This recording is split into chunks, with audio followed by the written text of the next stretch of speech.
Hello and welcome to another Raggie's Beers, Wines and Spirits review on an absolutely amazingly warm day in the middle of, towards the end of February. Today's review is Saigon Export. Don't know anything about it. Can't even see the strength. Got it from Lidl, as far as I remember. Got that right and small. It looks like it's 4%, but I'll go on the internet and I'll get some, find out what it is. Right, let's crack it open.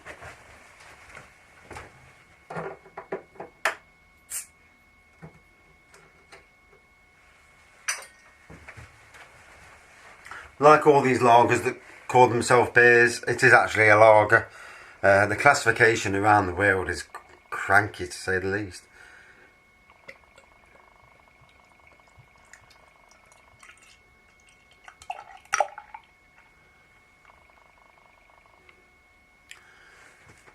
So, pours a nice light golden colour, white head,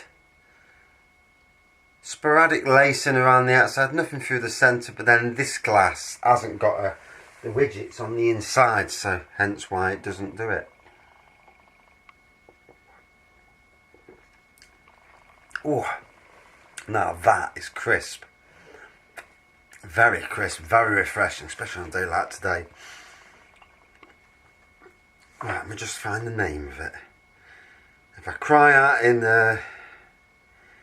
pain, it's because I was lifting the edge trimmer today to a certain height, cutting these bloody plants, and all of a sudden, all the way down my side, and if I pulled a muscle or what, but it is in agony.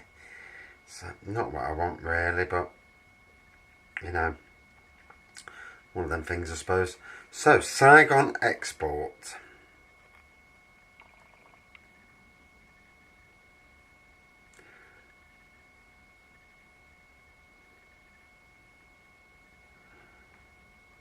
Beer. We'll put beer even though it's a lager.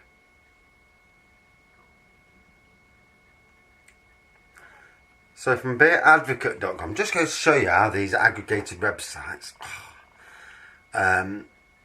fluctuate.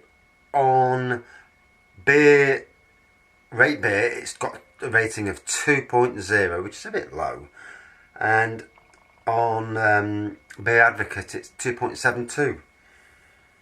So they call it an American adjunct lager, and that's from 231 ratings. Like I always say, a lot of these people are proper beer drinkers reviewing lagers, and so lagers are a lager against a beer is not going to fare well because of the factors of hops, citrus, flavours. You know, unless it's a really good craft lager, it's going to struggle. So first review, 2.83 out of 5. Pours a light, clear, golden straw colour and develops a decent, gluttonous 1.5 finger head, which recedes to a skim. Sparse lace left down the glass. Aroma is weak, but of toasted grain and a lager-esque skunkness. Flavour is of the same, toasted grains, suggestion of apricot and faint butter in the back. It's funny, you know, but I can actually taste faint butter. Can't taste apricot. Light carbonation punctuates a thin, crisp finish with a hint of hop bitterness. Actually not so bad for a macro-style lager. Higher alcohol content, my can says 5.3%.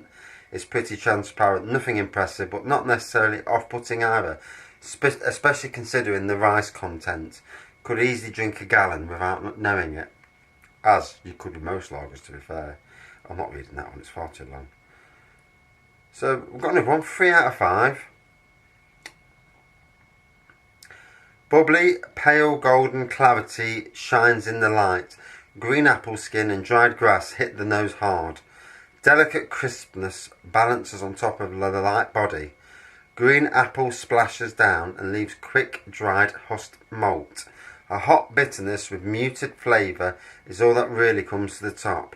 Dry with a nearly clean finish and more dried grass, which is at the point a little astringent. Seems not want to leave. Not too much of a bother. On its own, the beer will become tiresome. Better off just pairing it with a piping hot bowl of can chow, Vietnamese sour soup, to counter the astringent finish of the beer. I mean, some of the reviews are really lengthy reviews. Here's quite a more positive review. The beer pours a clear macro yellow colour with a white head. The aroma is unmistakable of adjuncts. I get a lot of corn with some earthy and grassy hops. The flavour is grassy hops with a lot of corn and wheat. Medium mouthfeel, medium carbonation.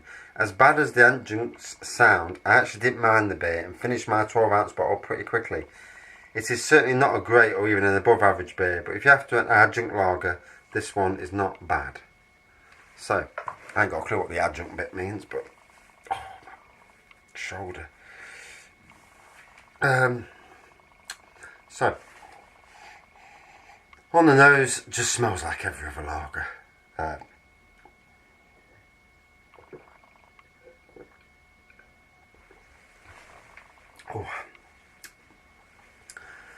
Got a good bite in it, and you take a mouthful down, very crisp. It really tingles around your tongue as you're drinking it. A little bit bland as it's going down, it doesn't feel watery, so it feels medium, but not that interesting.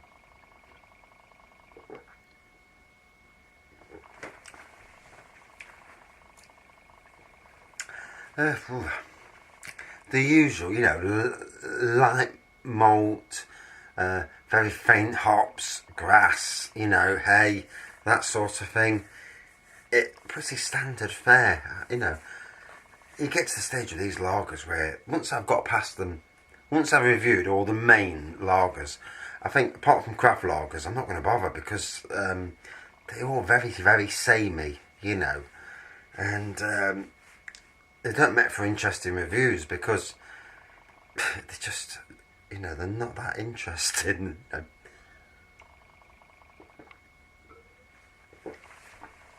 But I suppose there could be a day when I drink something and it hits you and it's amazing. That day may come, you never know. Not today.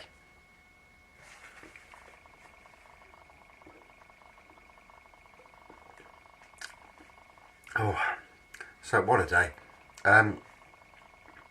Been doing jobs for another council today and not bad really, apart from hurting my bloody shoulder. But the weather, absolutely outstanding. Down to a t-shirt at this time of the year, in February. This time last year, it was normal temperatures for February. And then, a week or two in, we had that, beginning of March, we had the Beast from the East.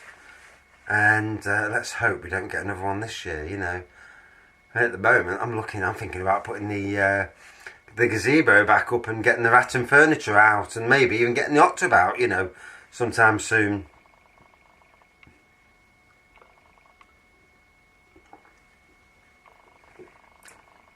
And then watch my electric bill go sky high again.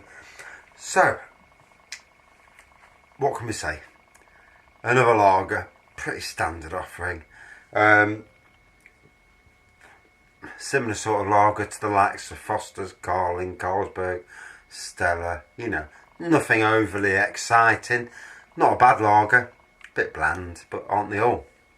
At 5, I'm going to give it a 3.7 out of 5. A bit higher than what the aggregated websites are saying. It wasn't a bad lager, not a good taste, a taste to it, but certainly nothing overly interesting. Another one to tick off the list of lagers that I've not done before, and that's all you can say really.